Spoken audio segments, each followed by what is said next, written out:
Hello, everyone. Thank you for joining us today. Today we have a workshop where we will create web API project with ASP.NET and explore all different things with building web apps.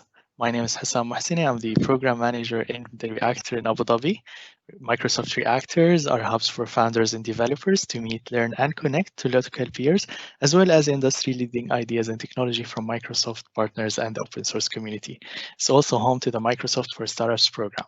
With a diverse mix of hands-on workshops, expert panels, and community events, there is something for everyone. Check out our calendar of events on meetup.com and join our coming sessions. Our speaker today is Alan Sanders. Alan is a senior cloud architect with over 25 years of experience in software engineering, architecture, and design, delivering technology, strategy, and business solutions in multiple verticals. During today's workshop, keep the Q&A tab open. I'll be sharing some resources that will help you in today's workshop, and you can also send us all the questions you have relating to today's sessions. We'll have regular stops to answer these questions, so feel free to keep sending these questions. And yeah, with all that said, I would like to hand over the mic to our speaker to start today's workshop. Off to you, Alan. Thanks, Sam. I really appreciate that introduction and getting everything sort of rolling there for us. Let me, excuse me, share my screen. Today we're going to be, as Sam said, we're going to be walking through the process of creating a web API with ASP.NET Core. So kind of cool. We're going to be able to create that from end to end. Now it'll be simple, right? It won't have a ton of operations on it. But what we will be able to do, I think, is build out a foundation that you can hopefully leverage to take with you going forward and continue to build on top of that.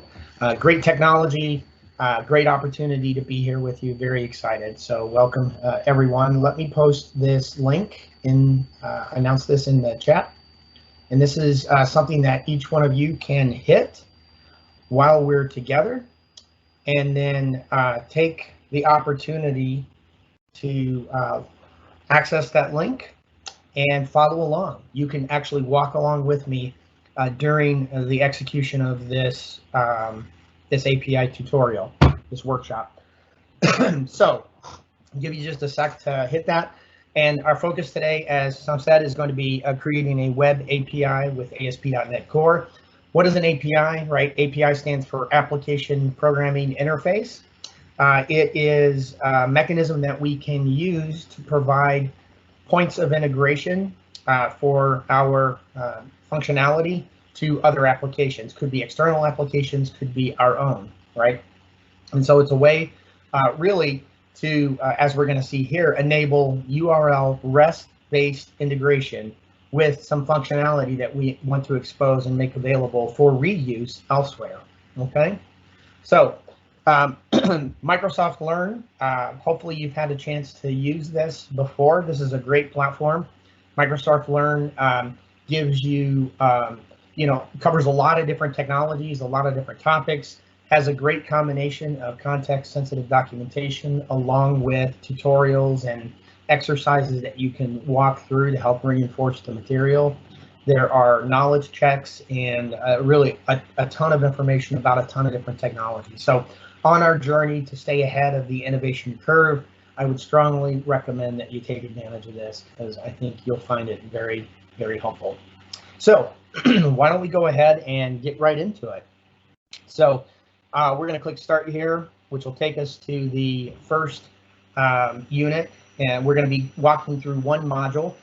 One of the cool things about Microsoft Learn is as you walk through these units and these modules, you can earn experience points and then use those to unlock achievements and earn badges. So kind of fun. So here's what we're going to be doing, right? We are working for an online dog toy retailer named Kintosa Pets. And so our company wants to be able to provide a RESTful interface to get to our inventory that we offer and make available out of our company, right? So it's going to be leveraged by our company's web storefront, right? And then could be potentially leveraged by some of our partners if we so choose. right? We're gonna talk about CRUD, create, read, update, and delete functionality, right? How do we expose operations that enable us to create products, retrieve products, modify them, and delete them.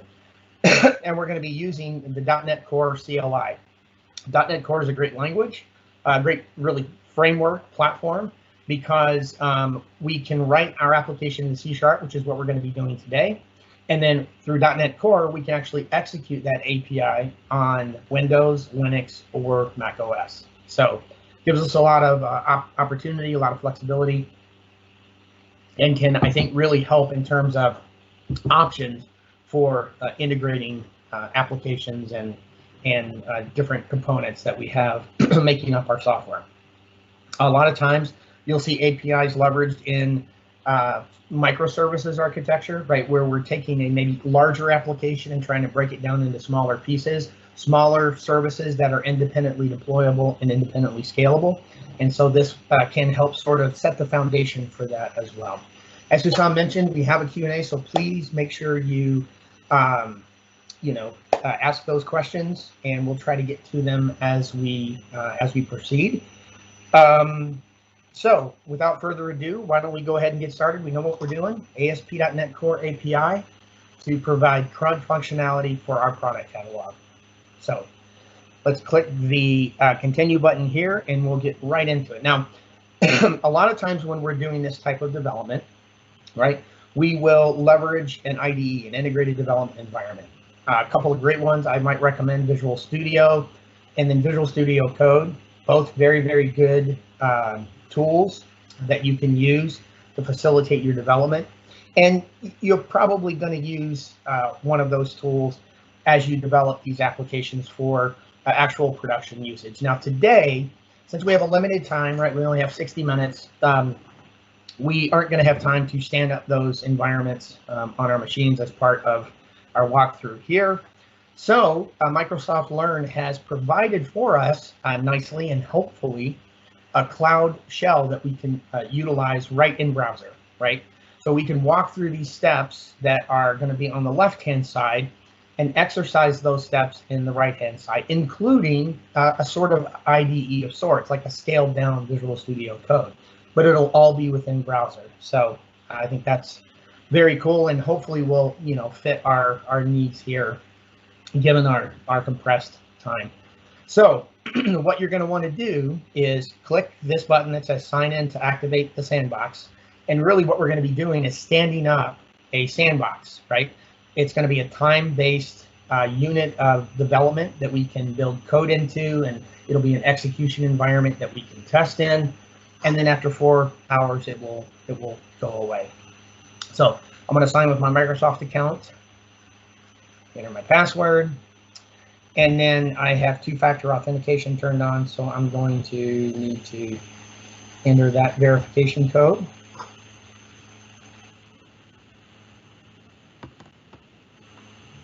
And after doing that, we should start to see, it's going to do a check for any existing sandbox. You're allowed, I think, 10 in a given day. I don't have any right now, so I should be creating the very first one for me.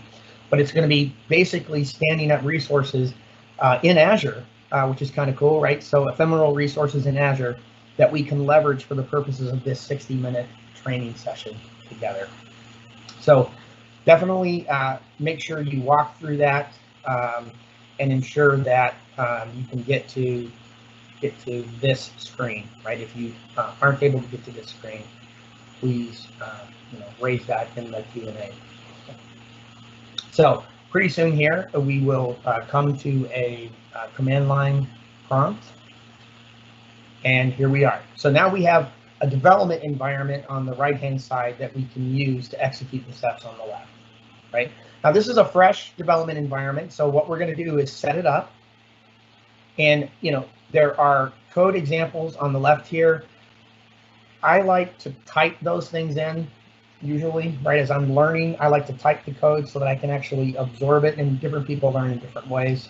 I would suggest that if you have an opportunity to go back and exercise or execute some of this again, that you maybe take advantage of that. But for our purposes today, we're going to use copy and paste just because we've got a lot to fit in a little bit of a short amount of time. So for a given command or statement or exercise that Microsoft Learn wants us to execute, we can simply, for example, click this copy button. And then over here, I can right click and choose paste.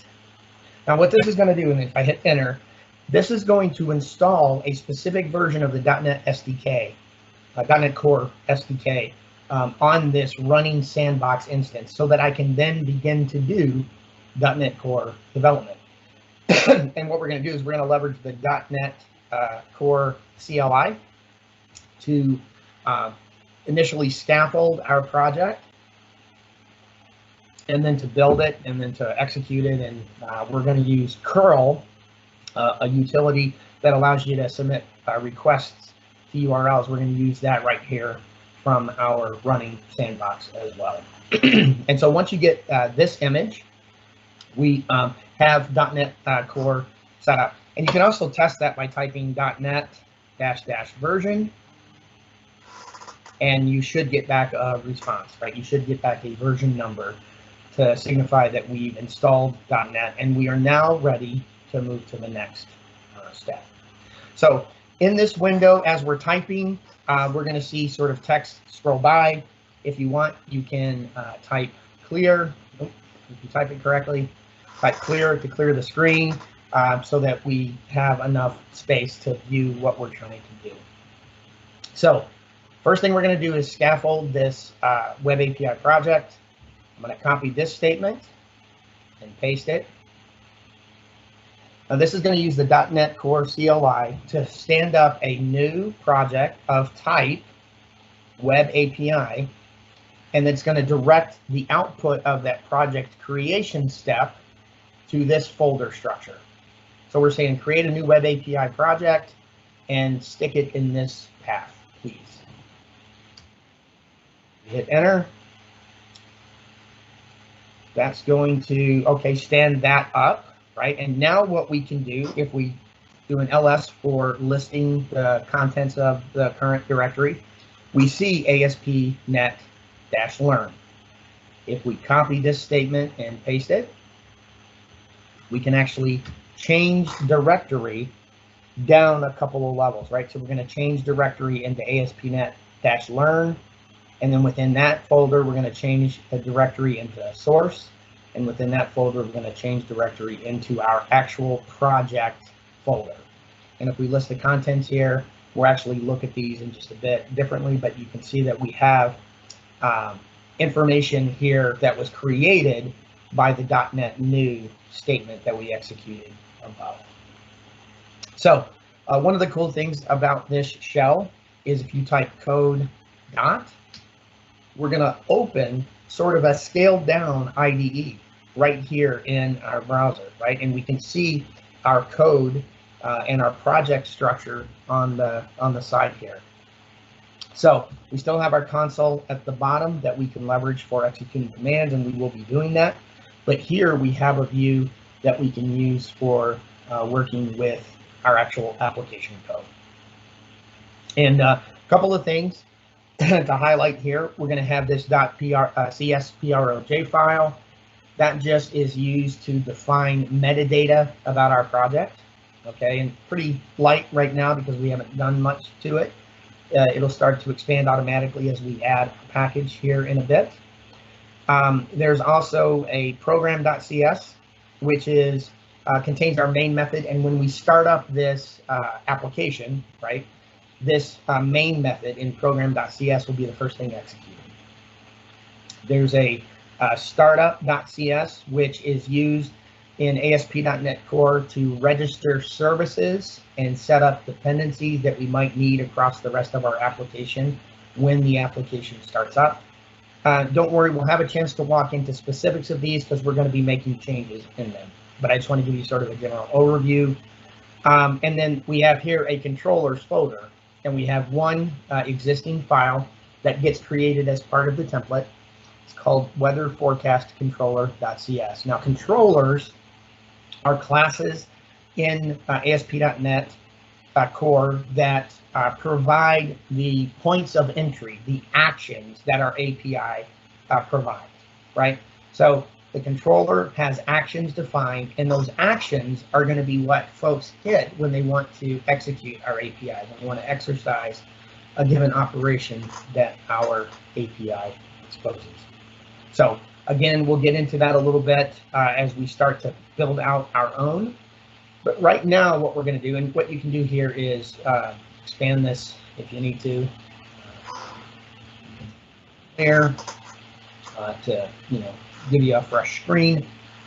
We're going to type .NET build. We're going to run through our code and build it, right? Output basically results in a DLL, a binary that we can execute.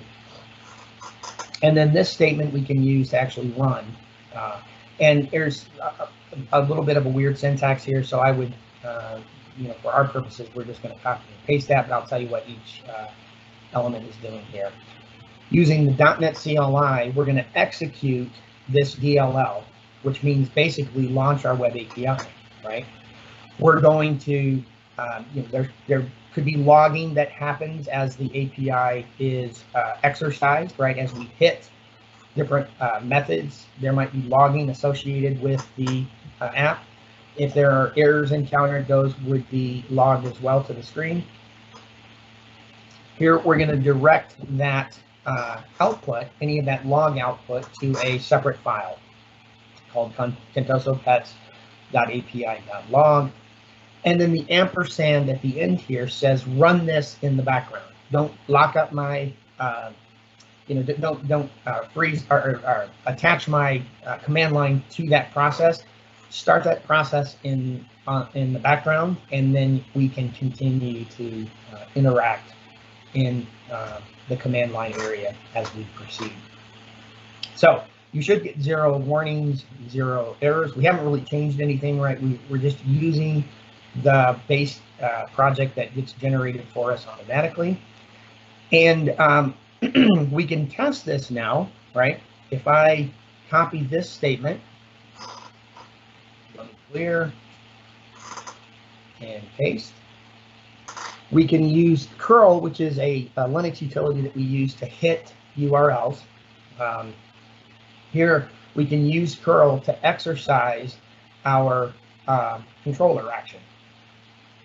So the -K allows us to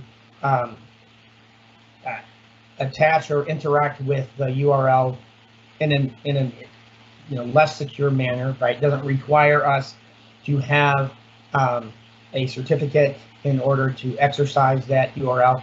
In production, in real usage, we would want to secure that URL and the operation to ensure that we know who's calling it, when they're calling it, how much they're calling it, because otherwise, if not, we could get somebody, for example, hitting our URL, our API with an excessive amount of bogus traffic, such that it prevents the API from servicing actual requests, which is called a distributed denial of service attack. So obviously, we're going to want security around this, but in a limited amount of time here, we're going to sort of go happy path, but know that as you build on this foundation, you'll want to think about that. So the URL we're going to hit here, this -S says only give me the JSON output. Here is our API operation. We're hitting weather forecast, and then we're piping that result to JQ, which is going to output the information in a much bit nicer formatted JSON look and feel.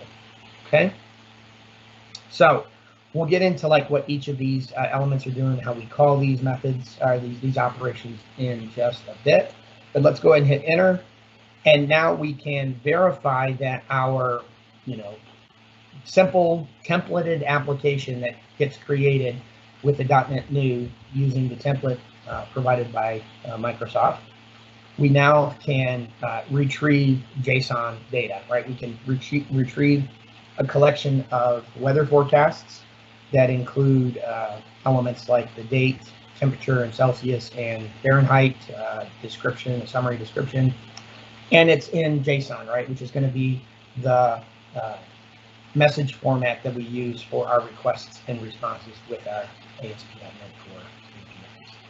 So at this point, all we have is a base web API, but we verify that we can build it successfully, run it, and then exercise one of the methods that comes with it out of the box.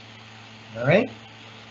So what we're going to want to do as we make changes to our application and want to pull in those changes and refresh, the way we're going to need to do that here is this statement at the bottom, right? If you type kill the ID of .NET, that will shut down the running API, right? We need to shut it down because as we make more changes, we're going to need to rebuild and relaunch, right? So this statement shuts down or stops that API. And we can tell that because if I now try to exercise my curl statement, you know, a couple times here, I don't get any information, right? So the API that was running, right, we've now shut it down so that we can move on to making some additional modifications. Okay, and again, if you have any questions or comments, definitely please post those to the Q&A window, and we will try to do our best to give you an answer. All right, so the next thing we're going to do now is we're going to add a data store to our web API, right? So where can we persist our product information, right? If somebody wants to retrieve one of our products, where are they going to get it from? If somebody wants to add a new product, where's that going to go, right? So we use data stores for that. Now, usually what we would do is probably stand up an Azure SQL or a Cosmos DB or an on-prem SQL, you know, any number of data options, right?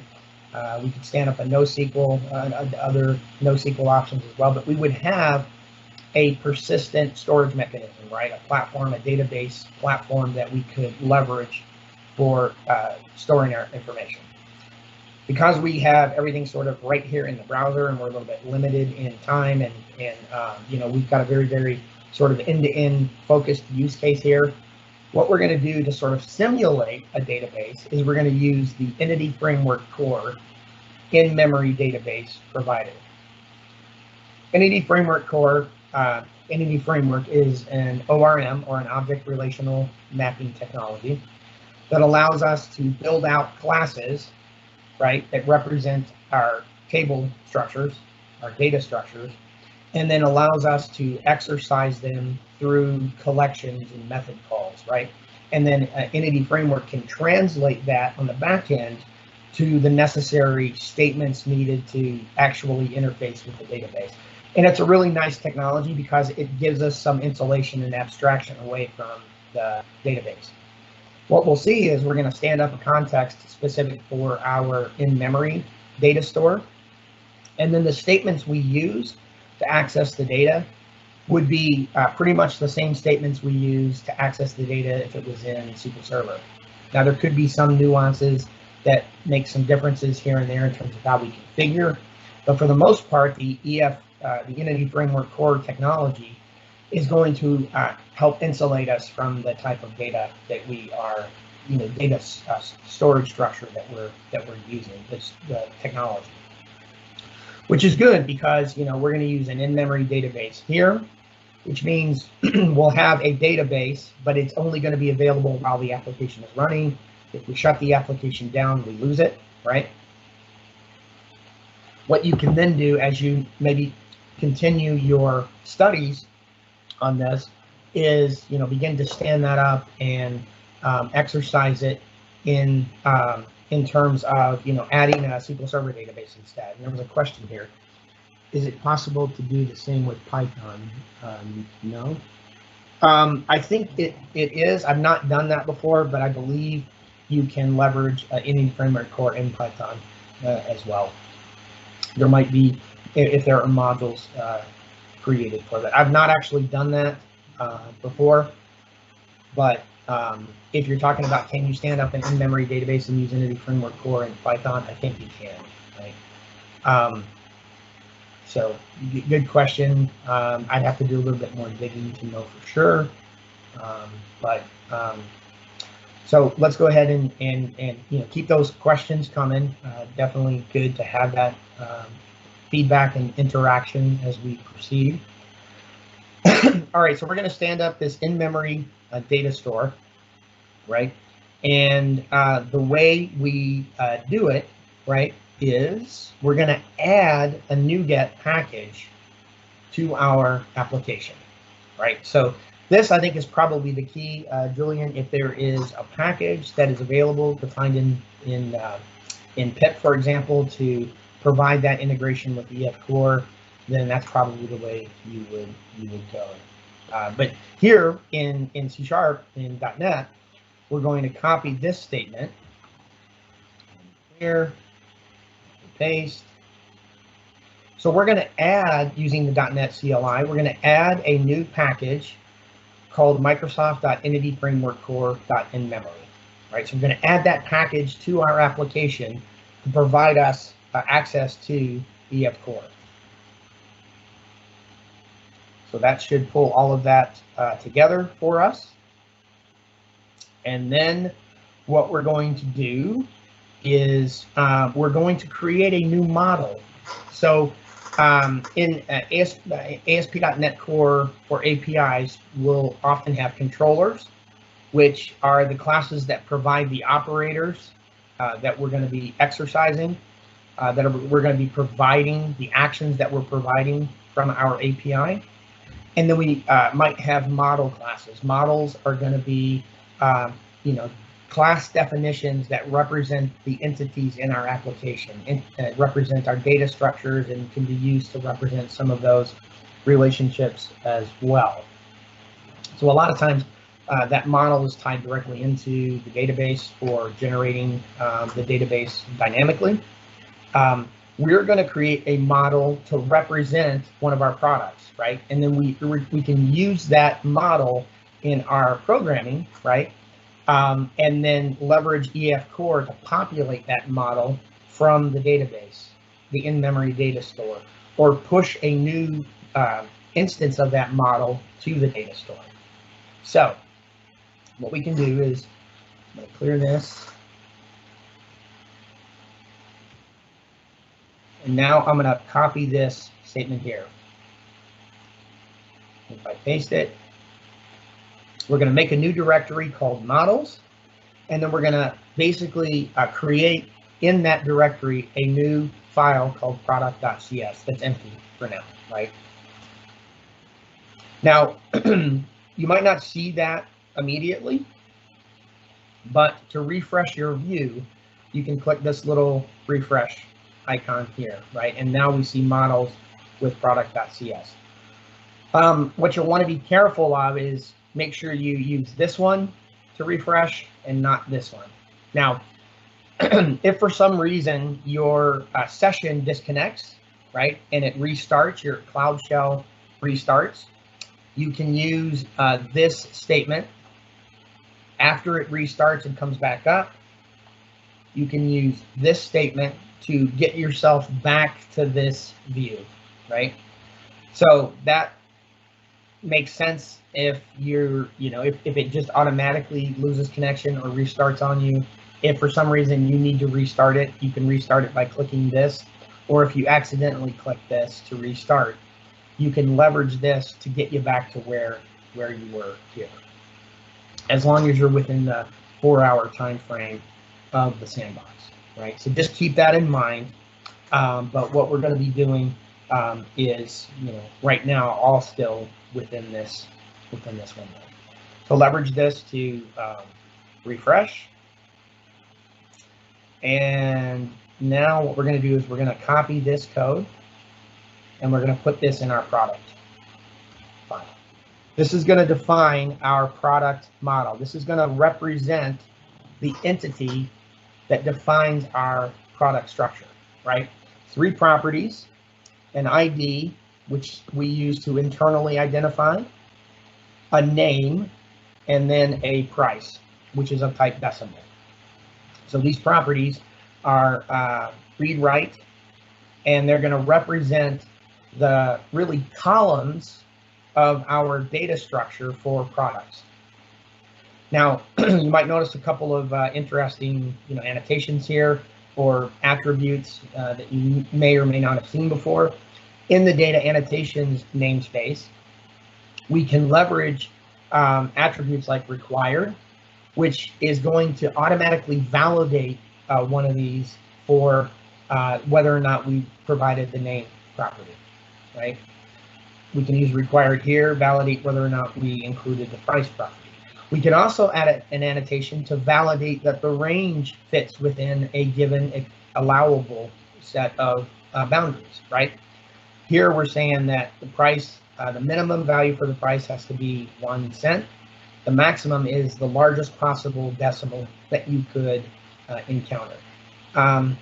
Probably what we're going to want to do is make this maybe more like 1500, but you could leave it there. You're going to see when we violate these rules that we'll get a message back that reflects exactly how they have been violated, which will help the user of our API know how to fix any issues they encounter.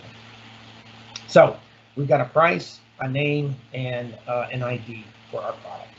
So as you're making these changes, right, make sure you save. So you can go up here and hit save, or there's also keyboard shortcuts provided.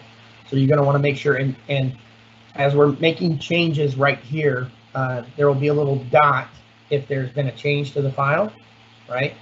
And then when we save it, I'm using Control S in this case to save it, that dot goes away. It's been persisted into our sandbox here. So make sure you do that as we walk through each of these steps. You're going to want to be sure and save your progress, because we don't want to lose it. All right. All right. Now what we're going to need for Entity Framework Core, we need to set up something called a database context. And that context is what drives our interaction with the database. That's what we leverage across the rest of our application for interfacing with the data storage. And so we're going to copy this statement. We're going to paste it. This is going to make a new folder called data, and it's going to stand out 2 new empty files. One is called Contoso-Pets context.cs. One is called seeddata.cs. And they're going to be created in this new data folder. So if I enter, and then once again hit this here, I should see my 2 new files created in the IDE. So let's start with the context. I'm going to copy this, go to the context file, and when you want to pasting here can be a little different from pasting here. It's probably hard to see that. What you're going to want to use in the code view is either Control V if you're in Windows, or Option V if you're in Mac. Right? And then save, there's also a shortcut, Control S for Windows or Option S for Mac. I'm on a Windows 10 machine, so I'm using the Windows version. I'm going to Control V to paste this code into my Contoso-Pets context, and I'm going to save it. And then let's walk through what this is doing. So this particular file, this class called Contoso-Pets context, derives from DB context, includes a constructor that accepts different options that we can leverage when we create one of these. And then this is really key. This is going to lay out a set of collections that are of type database, right? It's like a collection, but in this case, it's specific to a database, a DB set of products, right? And this collection is what we will integrate with in our code. We'll execute operations on this collection, and Entity Framework Core will translate those that code that looks pretty much like just collection interaction.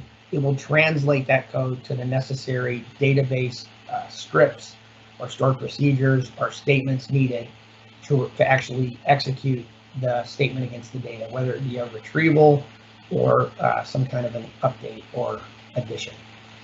And we'll see that in practice in just a little bit here. But this is going to be really key, right? This gives us access to our set of products across the rest of our API. Now, because, let me go ahead and make sure that's saved. The next thing we're going to do is copy, we're going to go to startup.cs. And I'll tell you why in a bit. We're going to copy this configure services code. I'm just going to copy the whole thing. And then I'm going to replace what's already here, the existing configure services. I'm going to paste over the updated code in its place. So this add controllers method call was there previously, right? So that hasn't changed. But what we've added is we've registered a new instance of our Contoso Pets context with the ASP.NET Core application. So on startup, we're going to register an instance of this context that provides us access to the in-memory database. That step right there is key. That now becomes a registered object that we can leverage across the rest of our application. And specifically, we'll do that using dependency injection. And I'll talk about that in a little bit. But now, using dependency injection, we can reference this in any other area of our application. We don't have to worry about creating one of these like we would typically, using the new operator or creating a new instance of the class. This creates a new instance of that class, sets it up for connectivity to our data store, and then registers it for use and utilization in the rest of our application. So this is a key step here, this add DB context. If you were working with a SQL Server database or a different data technology, PostgreSQL, you would see some different options here. But here we're using the in-memory database, so that's what we're leveraging. Now, because we have added some some new methods, new classes, we need a couple of additional using directives up here in our startup. I'm going to paste those. And then I'm going to save to make sure I don't lose my work.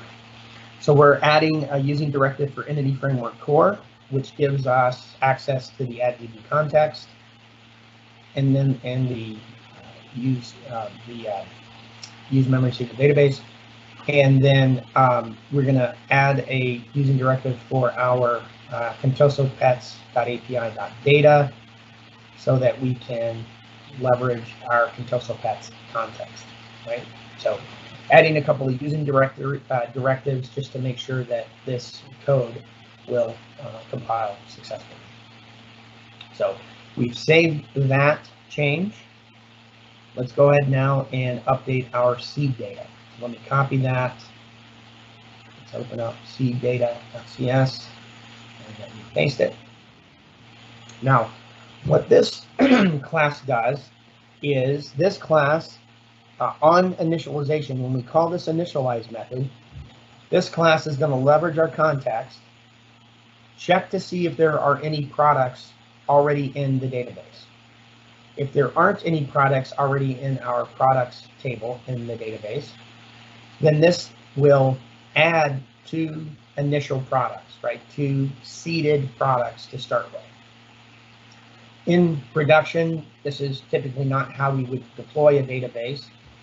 We would use, DevOps techniques probably instead to stand up a database and populate it. But in this particular case, it gives us a chance to stand up and start with a couple of sample products that we can use in our testing tool. So we're going to add a new product with the name Squeaky Bone and a price $20.99. The M indicates that it's decimal, right? Decimal type. And then a knotted rope with a price of $12.99. Notice that we're not setting the ID property, right? We're not providing the ID property. Why? because Entity Framework Core is smart enough to know that if your entity, your model, has an ID, that its relationship to the table should be one of an auto-incremented identifier, right? So in tables, a lot of times what we'll do is on the internal IDs for those tables, we will have an ID property that just auto-increments by 1 as new things get added. That's being done here as well, right? But we didn't have to code it, right?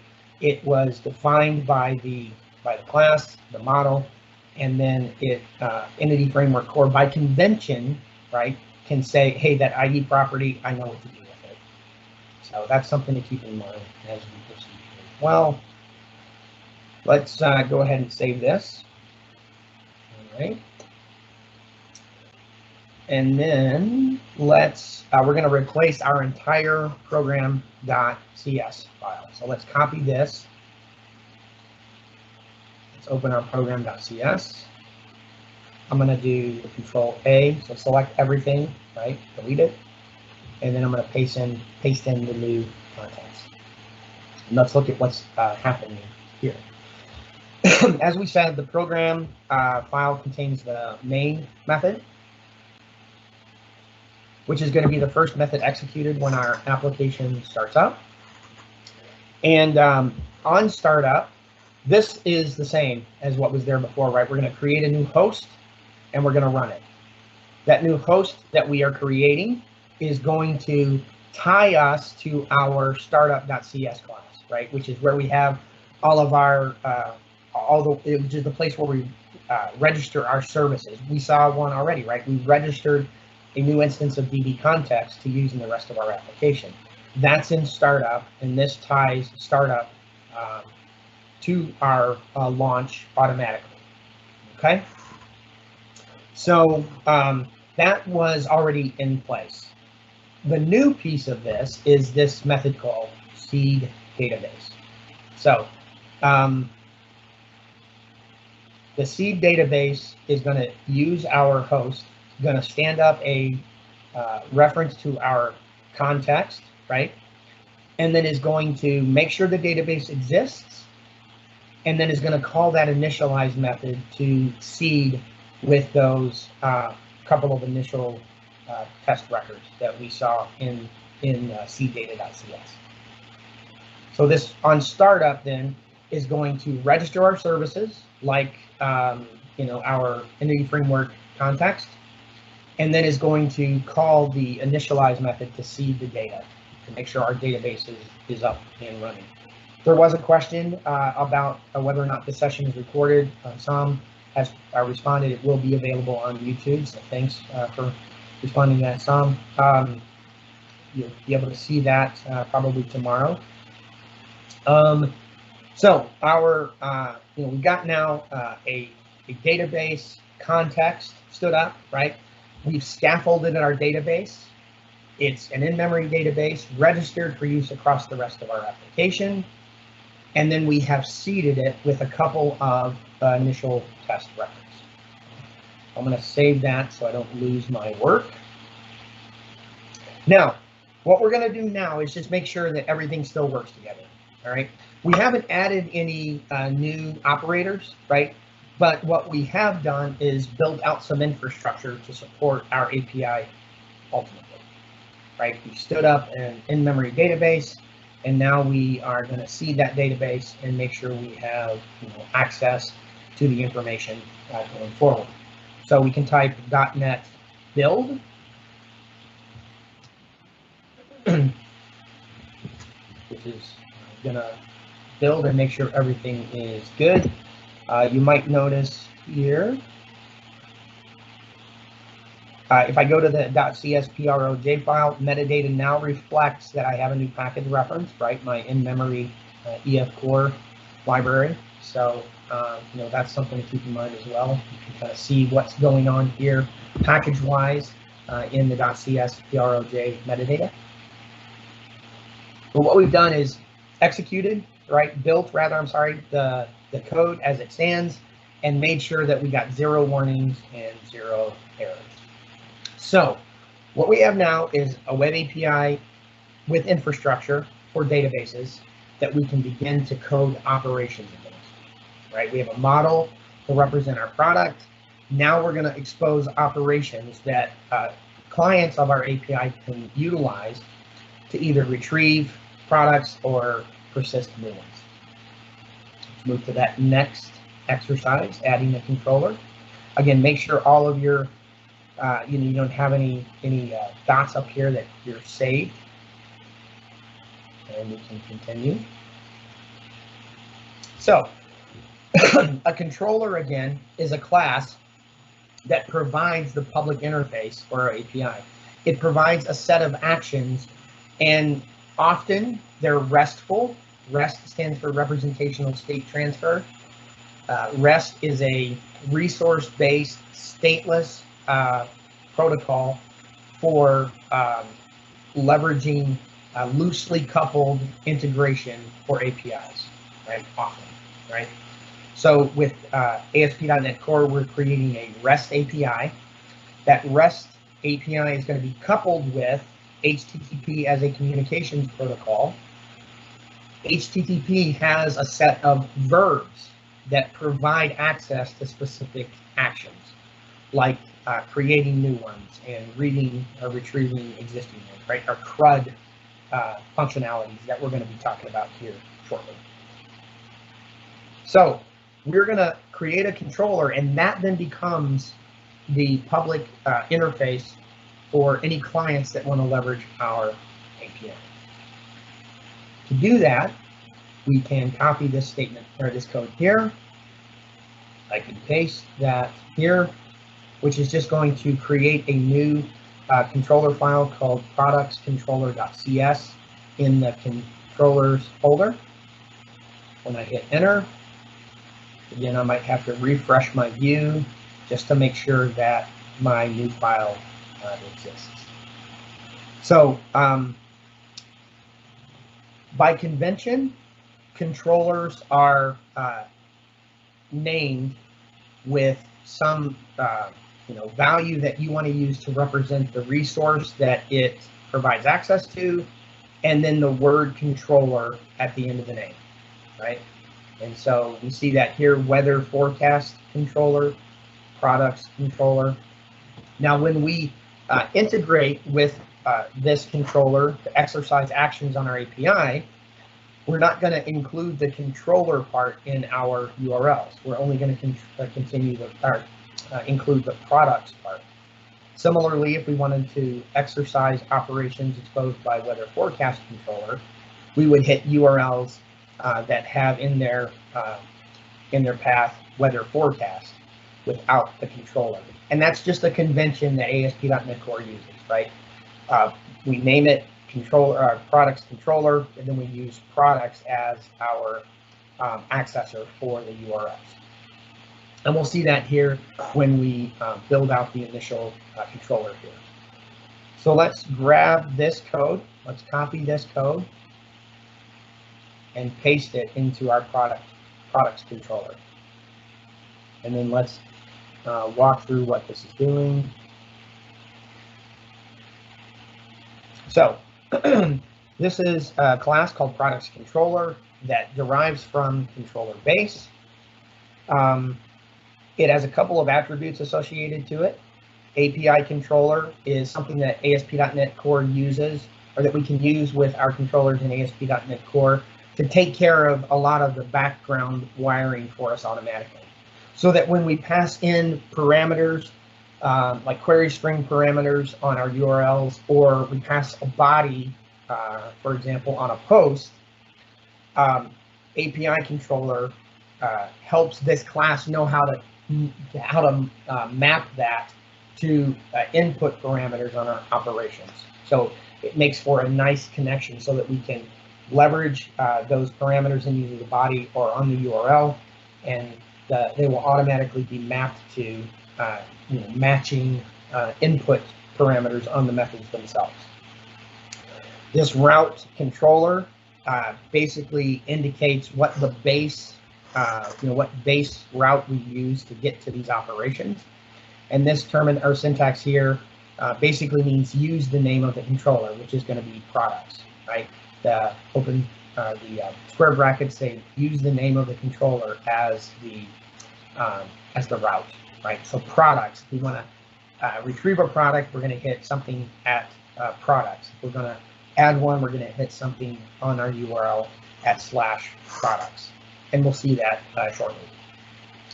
Sometimes, and this is basically the base URL. Sometimes what you might see, and don't make this change, but I just want to show you.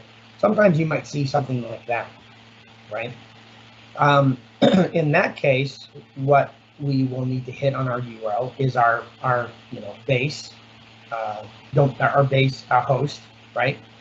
And then instead of /products, we would have /API /products. So you might see that, right? And that can be modified or managed here. For the purposes of what we're doing today, we're just going to leave it like this. But I want to mention that because you might see that as you're building out APIs yourself or reviewing others' code. All right. So I'm going to save that. Here is that dependency injection I talked about, right? ASP.NET Core has a really rich dependency injection mechanism built right into the framework, which is awesome and very useful. So in startup.cs, we registered an instance of our database context. And when by doing that, it now becomes available across the rest of our application. So I can use a constructor injection here to pass in that registered instance of the context, and it will automatically set up what I need for me, right? Dependency injection is great because you can register services and classes that you want to use, and then as you get into different layers of your application, if there are multiple dependencies, ASP.NET Core will make sure automatically that you have all of those dependencies based on how you registered them on startup. And so just takes care of a lot for us, right? We don't have to create a new instance of the context class because we've registered one on startup, and the dependency injection mechanism makes it available for use across the rest of our application. We just have to reference it here as a constructor, an injected parameter on the constructor of our controller. Now we're going to use a local reference, right? A private reference within this class to, reference or assign it to that registered instance that gets passed into the constructor on creation. And then though, here in the rest of our code, we can just utilize this _context to exercise our API. For example, here we have an operation that is defined already of type HTTP GET, and we'll talk about those verbs in just a bit. And there's going to be, it's an action, right, that's going to return a list of products. And this getAll method is going to be used to basically return the entire collection, the existing collection of products in the database, right? Now, we don't know that this is a database per se. I mean, it's a context, so we probably guess it is, but we don't know what kind of database. That's the beauty of the F-core, right? It gives us some insulation from that. We just can say, here's my context. I want to use the structures defined on that context to get all of the products, convert them to a list, and return them as the output from this method call, this operation. So make sure we've saved. Let's go down here and let's do some initial testing. So let me clear this. I'm going to do .NET build --no restore because I haven't added new packages. I don't need to worry about restoring any additional packages to the application, and this will run a little bit faster. Should run a little bit faster. All right, we've got 0 warnings, 0 errors. Let's copy our statement here for executing the API in the background. And now let's exercise this single operation using curl. Let me copy that. Clear. I paste that. We're going to get JSON from exercising this, right? The controller name, products, minus the controller word, right, gets us to our base controller, right? And then we're going to pipe the results to JQ for prettified JSON. By convention, right, with this HTTP GET that returns all, ASP.NET Core is able to know that automatically what we want is this method, right? It's able to map this call, this URL, to this method. Okay, no parameters. It's an HTTP GET. That's what we're exercising here. And when we execute it, we should get back our two seeded products, right? The two products that are created on startup are, the two products that were in our initialization method. And notice, as I said, the IDs here are automatically assigned by EF Core in the back-end data store for us. So let's talk briefly about what we did before we move to sort of the next couple of things. We stood up our in-memory database. We've registered it for access across the rest of the application. We now have a controller that exposes the operations that we want to provide from our API. In this case, we have a single action, which is going to get all the products, right? We leverage that using products as the base URL, and with a GET that doesn't accept any parameters, ASP.NET Core knows to call this method. It's going to exercise the collection in our data store, right, and convert it to a list for output as a JSON collection. So we've got a way to retrieve all products. Let's next talk about how do we implement some CRUD operations here, right? So HTTP verbs, right, are going to be associated to these operations. The post HTTP post verb is typically used for create operations, right? And it's going to be represented with this attribute in ASP.NET Core. The get verb is going to be associated with read. It will be represented with this attribute. Put is typically associated to updates, and that's going to be represented with an HTTP put attribute. And then finally, delete will be associated to the delete operation, and we'll use HTTP delete as the attribute. Again, if you have any questions or comments as we go here, I want to make sure that you have an opportunity to ask those. And I know we have a lot of material we're working our way through pretty quickly, so definitely go back and listen to the recording. But we're almost done, so kind of stick with me here.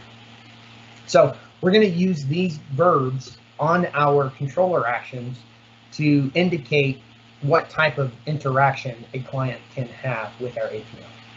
Okay, so let's start with one where we can actually retrieve a product by ID. So I'm going to copy this code, and we have a placeholder for it right here, get by ID.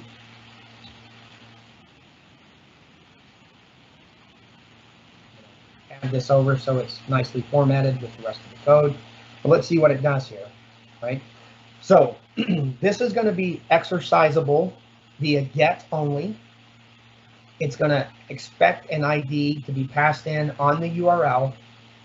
And because of that API controller attribute, that input ID is going to get mapped automatically to this ID parameter. We're going to exercise a find against our data store to look for a product with that ID. If we can't find it, we're going to return a not found status, which is 404, as it says down here, right? But if we can find that product, we're just going to return that product as JSON. Okay, so that's our get by ID. We've got a get all method, and now we have a get by ID. Okay, save that. Make sure you save after each one of these. Let's add the code to add a new product.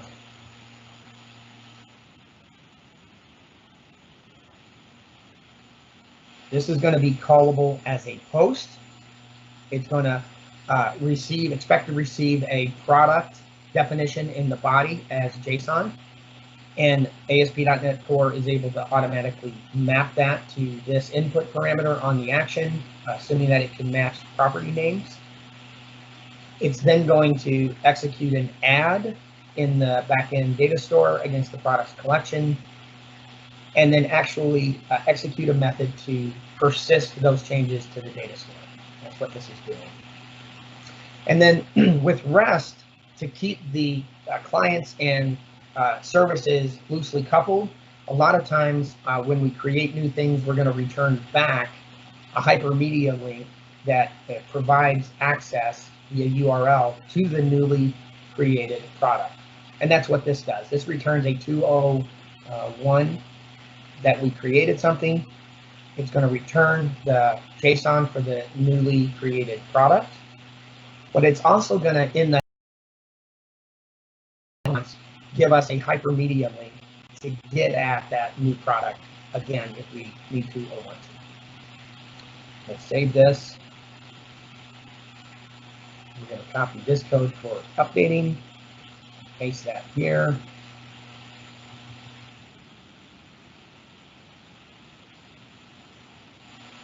This is an HTTP put, which is typically used for updates, right? It's going to expect to have an ID on the URL, and then it's going to expect to have the updated product data in the body that is submitted on the request. The ID on the URL will get mapped automatically to the ID here. The product body will get mapped automatically here as long as you can find matching property names. And then it will execute the actual update. And to execute the update, first thing we're going to do is do some data validation, right? Is the ID you gave me on the URL, does that match the ID in the body for the product you wanted to update, right? Because those should be the same.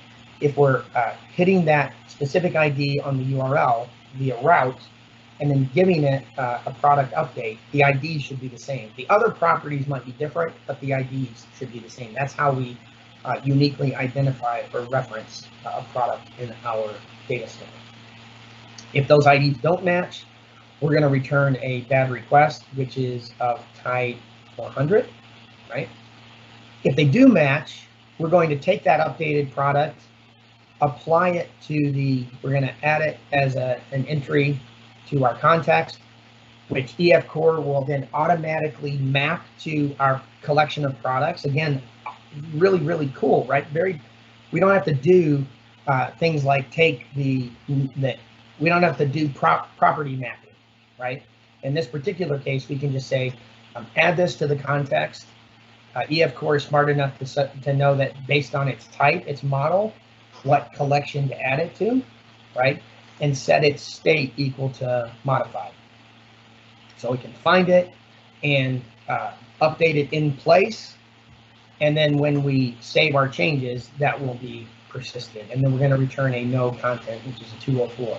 Because we didn't expect to get anything back. We simply wanted to make an update. Let's save that. And then one more. Let's copy this and go down to our delete.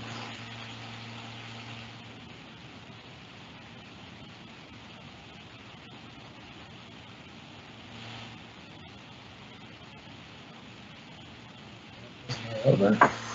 Okay, so this is going to be an HTTP delete. It's going to respond to delete requests only and expect there to be an ID passed in. That ID will be mapped automatically by ASP.NET Core. And then what we're going to do is simply try to find that product by ID in the collection in our context. If the product equals null, meaning we couldn't find it, we're going to return a not found HTTP status. Assuming we did find it, we're going to simply remove that product from the products collection and then save our changes. And that, again, EF Core will be able to take that operation and automatically translate it to a deletion on our collection of products. And then we're going to return a no content response. And I know we're just a couple of minutes over, but let's just do some quick exercise or execution here. Make sure we save this. Clear this, stand this up. We do a .NET build no store. We can use this to execute our API in the background.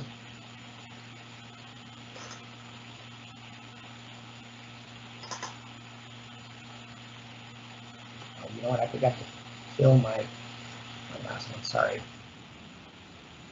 I'm going to restart the app, and it already is running in the background from a previous. Let's kill that. Build one more time. And now we should be able to run that statement. And our API is executing in the background. Let's do some exercises now, real quick. Right? Let's test our API actions. First thing we're going to do is try to post an invalid product. Right? We're going to pass in a price that is of type 0. So this is using curl to basically provide us access to the response headers. This is going to be the request header of type, indicating that our inputs are JSON.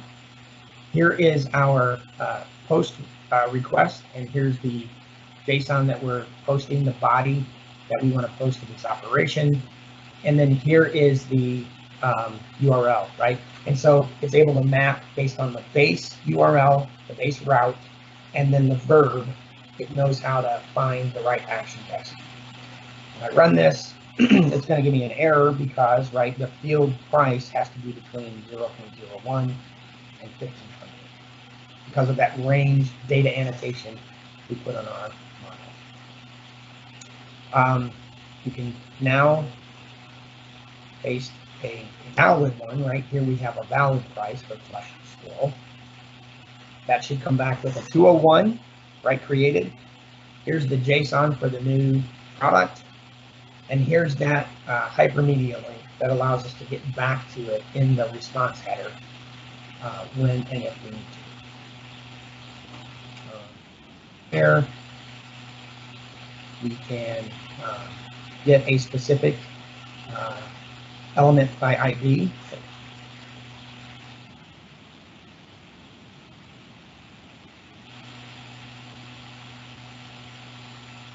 We can retrieve a product using a get by ID3.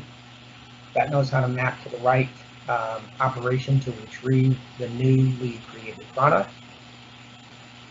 We can update an existing product, right?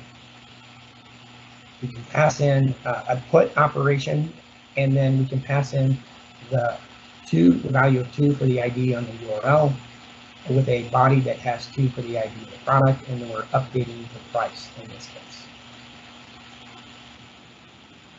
Content, and then we can delete an existing one.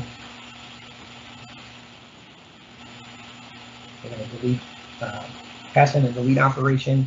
We're going to delete the product with ID 1. And then what we ought to be able to see sort of at the end, if we go back to our retrieve all method,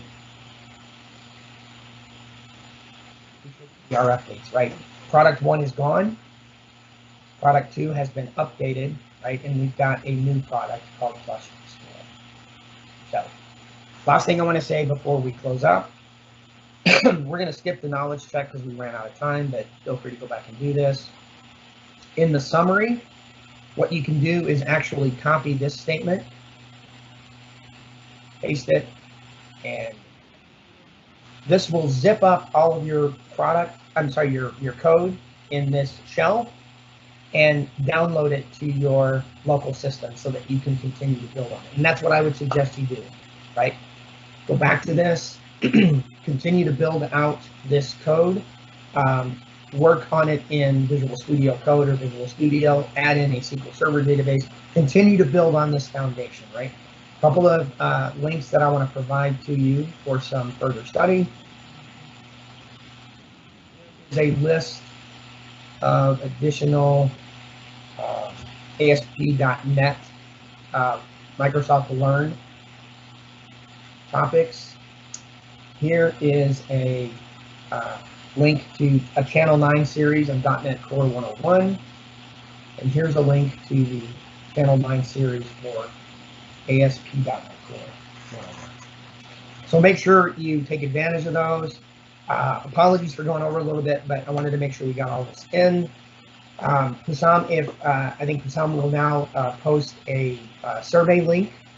Please fill out that survey referencing the event ID provided. That's your opportunity to tell us what kinds of things you would like to cover in these sessions, right? So it's your opportunity as a community member to say, this is the kind of information that I'd like to see, and that just helps us build out even that much more of an effective set of materials. Thanks very much for your time. Wishing you the best. Hope you have an awesome rest of your day. And then, Hussam, were you actually going to post the Yes, survey? I already did. Oh, awesome. Sorry, my apologies. I posted this survey. So today's session has a special ID for the community members. Please use it when you're doing the survey. It will just take a minute or two. And also a quick reminder that we're doing more sessions same time next week for the rest of the month. So next week we have a session on Xamarin. So Alan, if you want to highlight that very quickly. Sure. Yeah. If you wanted to get started in Xamarin Forms, please come to this session. We'll have an opportunity to work together again, sort of hand in hand, building out that base application and getting some good initial exposure and hopefully building a strong foundation for Xamarin Forms that you can take with you going forward. So love to see you come next week. I hope you got a lot out of this, and would love to continue partnering with you as we go forward. All right. Thank you, everyone, for joining us. The session is recorded and will be available on our YouTube channel. So subscribe and join us there. Have a great rest of the day, and goodbye. Thanks all.